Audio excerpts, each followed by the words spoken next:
안녕하세요. 오늘도 이렇게 온라인으로 만나게 되었네요. 시험 전에 오늘 시험 진도를 모두 나가는 학습이기 때문에 마지막까지 열심히 수업을 들어주세요. 지난 시간에 이어서 오늘은 주거 공간의 효율적 활용에 대해서 계속 공부해 보도록 하겠습니다.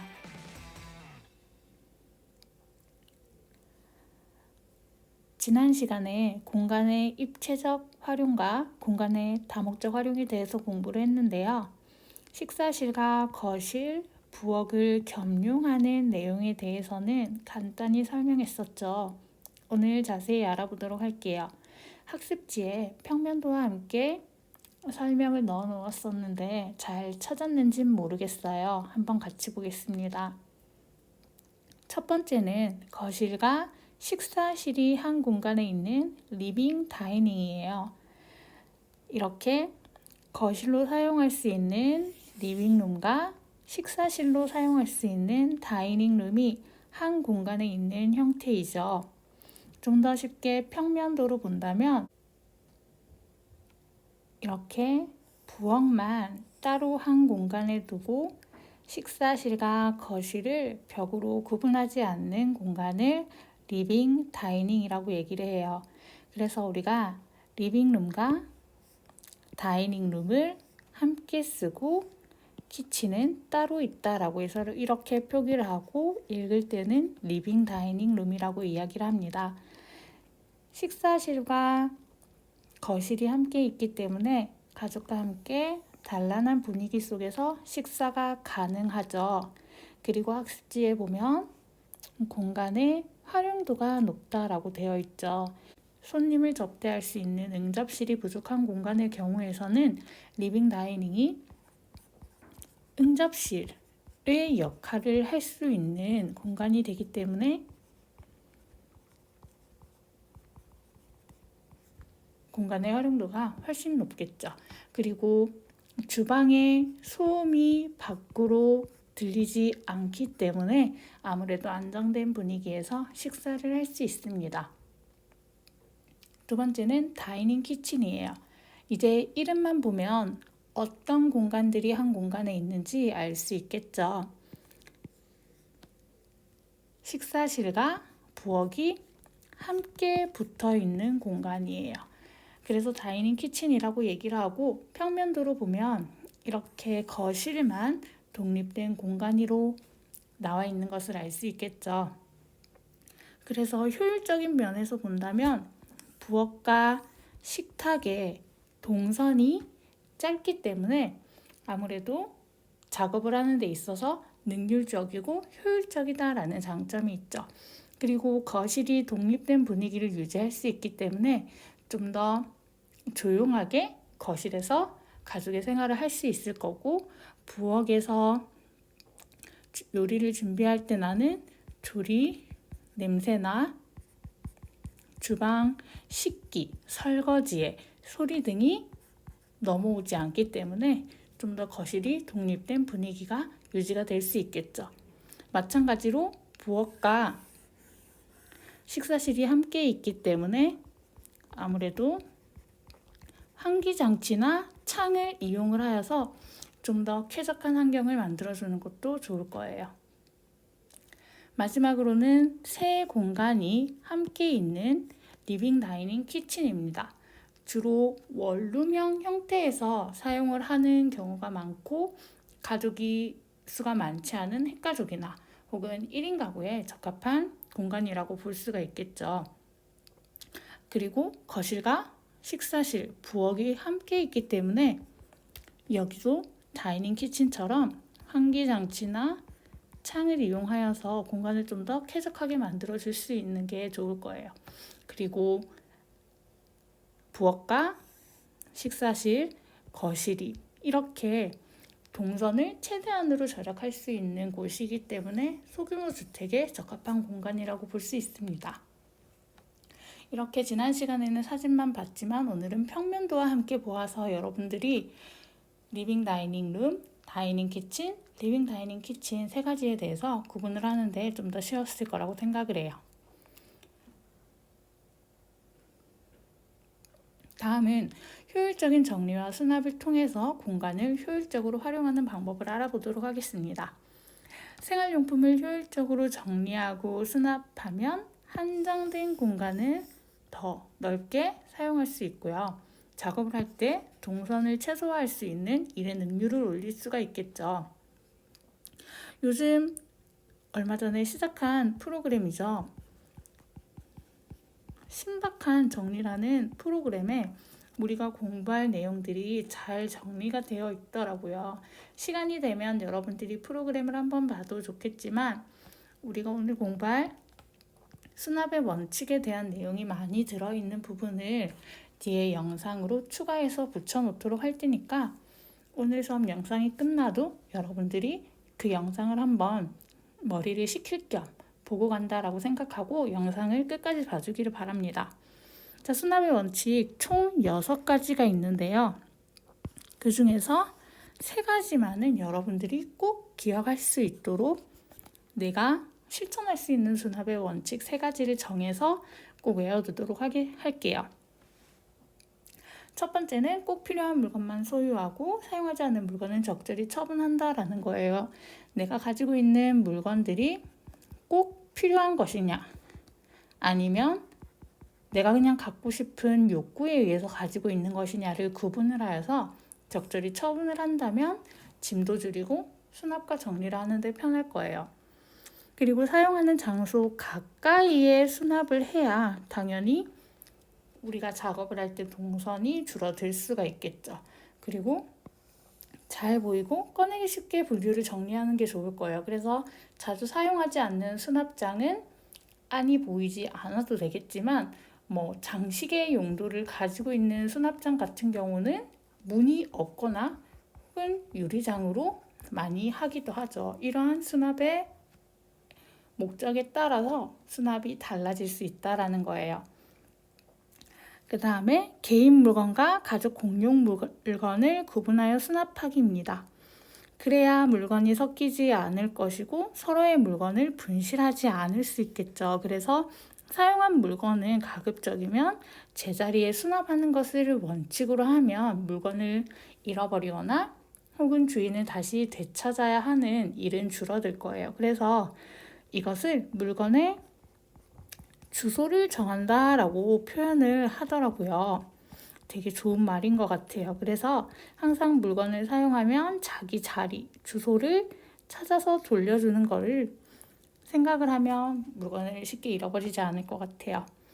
다음엔 사용의 빈도나 물건의 특성, 사용자의 인체 치수 등을 고려하여서 수납을 할 수 있는 높이를 정할 수 있을 거고요. 그 다음에 장소를 정해 볼 수가 있을 겁니다. 그래서 인체 치수와 수납 위치에 따라서 물건을 수납하는 것도 우리가 공간을 효율적으로 활용하는 방법 중에 하나예요. 우선 나의 높이에 가장 편안한 곳에 가장 자주 사용하는 물건을 놓는다면 좀 더 손쉽게 꺼낼 수가 있겠죠. 그러나 이제 자주 사용하지 않는 것은 무겁거나 할 경우에는 아래에 놔두도록 하고 가벼울 경우에는 의자 등을 갖다 놓더라도 쉽게 꺼낼 수 있는 위에 공간을 배치를 하는 거예요. 그래서 가장 많이 사용하는 것들은 팔을 펴면 닿는 높이나 아니면 구부리지 않아도 손이 쉽게 닿는 높이 정도의 배치를 하는 것이 좋을 거예요. 그럼 이것 또한 잘 정리한 유튜버가 있어서 선생님이 영상을 조금 편집해서 추가를 해봤습니다. 그래서 이 화면을 먼저 보고 넘어갈게요. 가장 자주 사용하는 물건들은 손이 쉽게 닿을 수 있는 이 가운데 공간에 배치를 하였고요. 자주 사용하지 않지만 별로 무겁지 않는 이러한 물품들을 상부장에 보관을 했습니다. 그 다음 하부장 역시 자주 사용을 하진 않지만 무거운 물건들을 놓았고요. 그나마 손이 조금 닿기 쉬운 하부장 중에서 맨 위에 있는 곳에 칼을 보관하거나 조금 자주 사용하는 물건들을 배치를 해 두는 거예요. 그러면 짧은 영상이니까 한번 보고 수업을 계속 진행할게요.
자, 이제는 합리적인 가구 배치 요령을 알아보도록 할 거예요. 교과서에 나와 있는 그림이 아니라 선생님이 직접 편집한 입체적인 공간을 보면서 내용을 정리해 볼게요. 일부러 학습지에 있는 내용을 그대로 설명하는 것이니까 잘 채워 넣을 수 있도록 합니다. 자, 가구를 배치할 때 가장 큰 가구부터 배치를 하면 좋은데요. 되도록이면 이렇게 남아있는 죽은 공간이 생기지 않도록 하기 위해서 되도록이면 큰 가구들은 벽면에 붙여 배치하는 것이 좋겠습니다. 다음은 이 주황색 선을 보면 움푹 파여 있는 이 공간은 사실 거의 사용하지 못하는 공간이기 때문에 요철이 생기지 않도록 배치하는 것이 좋아요. 이거는 벽면을 기준으로 볼록 튀어나온 경우를 말하기도 해요. 울퉁불퉁한 모양이 생기지 않게끔 배치를 하는 것이 동선에 방해가 되지 않는다라는 의미입니다. 그리고 이 창문 같은 경우에는 옷장이 침대의 절반을 가려서 창문으로서의 역할을 할 수 없게끔 만들고 있죠. 이렇게 되면 채광이나 통풍에 방해가 되겠죠. 만약에 이게 발코니로 나가는 문이었다면 출입이나 통행에도 방해가 되었겠죠. 그래서 문이나 창은 방해가 되지 않도록 그 공간을 충분히 확보를 해줘야겠습니다. 그리고 이렇게 작게 표시를 해놓긴 했는데 이건 뭐냐면 콘센트나 스위치예요. 우리가 사용해야 하는 문을 열고 들어와서 스위치를 켜야 하는데 그것이 가구에 가려져 있다면 불 켜기가 매우 불편하겠죠. 마찬가지로 이 등을 연결해야 하는데 콘센트가 침대 머리에 가려져 있다면 플러그를 꽂기가 어렵겠죠. 그래서 콘센트나 스위치를 가구가 가리지 않도록 해야 합니다. 다음은 크기가 큰 가구부터 배치를 해야 한다라는 거예요. 침대 옆에 협탁을 두는 경우는 많긴 하지만 이렇게 또 쓸모없는 공간이 생길 수가 있기 때문에 가급적이면 큰 가구부터 배치를 해야 한다라는 겁니다. 그래야 가구를 배치했을 때 크기가 다양한 가구를 이렇게 배치를 하면 여기 요철이 생기죠. 또 쓸모없는, 아니 효율적으로 활용할 수 없는 죽은 공간이 생길 수밖에 없어요. 그래서 크기가 큰 가구부터 배치를 하면 동선에도 방해가 되지 않고 요철도 없기 때문에 공간을 효율적으로 활용할 수가 있겠죠. 마지막으로는 가구 사용에 필요한 공간을 충분히 확보해야 한다라는 거예요. 이렇게 침대가 가운데에 있지만 만약에 이 침대가 조금만 더 옆으로 와 있었다라고 생각을 해볼까요? 자, 침대가 여기 있었다라고 생각을 해볼게요. 그럼 이 TV를 사용하는 데 있어서도 불편할 것이고 이 문을 열고 닫을 때도 불편하겠죠. 침대에 부딪혀서 문을 열지 못할 수도 있을 거예요. 그러니까 우리가 문이 있는 가구나 사람이 앉아야 하는 가구 같은 경우에는 필요한 공간을 충분히 확보해야 한다는 것이 중요한 가구 배치의 요령이에요. 이렇게 총 가구 배치의 요령도 6가지가 있네요. 이거는 여러분들이 모두 찾을 수 있도록 공부를 해야 해요. 덧붙여 놓은 신박한 정리라는 영상에도 보면 이러한 가구 배치 요령이 조금씩 묻어나 있기 때문에 머리를 식히는 겸 보라고 얘기를 하긴 했지만 조금 진지하게 보면 여러분들이 공부했던 내용을 복습하는데 도움이 될 거예요. 그 다음 교과서 83쪽에는 우리가 공부했던 이러한 공간을 효율적으로 살기 편하게 아름답게 만드는 사람들에 대한 직업군이 나와 있습니다. 자, 어떠한 직업들이 있는지 어떤 일을 하는 사람들인지를 여러분들이 좀 자세히 읽어보고 공부를 해두도록 하세요. 꼭 보라는 얘기죠. 인테리어 디자이너와 가구 디자이너는 우리가 흔히 접했기 때문에 잘 아는 사람들이죠. 실내 인테리어를 디자인해주는 사람과 지난 시간에 봤던 공간을 입체적으로 활용하기 위한 다용도 가구 같은 그런 접이식 가구 혹은 이런 특이한 가구들을 만드는 가구 디자이너들이 있겠죠. 그리고 신박한 정리를 통해서 알 수 있듯이 우리가 주거 공간에서 정리라는 게 어렵기 때문에 수납 전문가라는 직업도 새로 생겨났고 우리처럼 공부를 했지만 혹은 공부를 하지 못해서 이러한 공간을 효율적으로 활용하지 못하고 우리 공간에서 최소한으로 필요해야 하는 것들이 무엇인지 알지 못하는 혹은 접하기 어렵고 구하기 어려운 사람들을 돕기 위한 주거복지사도 있죠. 그리고 실내 공간을 꾸미기 위해서 인테리어뿐만 아니라 그러한 공간을 꾸며줄 수 있는 조화공예 기능사나 예술품 등을 어디에 배치해야 하는지 그런 전문가들이 생기고 있습니다. 이러한 직업도 다양하게 있다는 거 알아두도록 하고요. 다음 주는 여러분들 3학년이 또 등교하게 될 것 같죠? 그래서 이어서 수행평가를 실시할 거예요. 수행평가를 하면서 열심히 평면도를 그렸죠. 공간에 대한 설명을 적어야 하니까 꼭 구상을 해오도록 하고요. 시험 범위가 학교 홈페이지에 올라왔습니다. 교과서뿐만 아니라 온라인 수업에서 선생님이 설명했던 내용과 학습지에 있는 내용도 반드시 들어가요. 교과서에 있는 내용을 쉽게 이해하기 위해서 선생님이 추가적으로 설명했던 것들이 많았을 거예요. 이번 단원에서. 그래서 수업 영상과 학습지를 정리해서 공부를 해두도록 하고 등교하지 않는 주 시간이 좀 생겼을 때 정리를 해오길 바랍니다. 이제 시험이 3주 남았네요. 여러분들 시험 공부 열심히 하도록 하고요. 오늘 수업은 여기까지 할게요. 그럼 여러분들 다음 주에 만나요.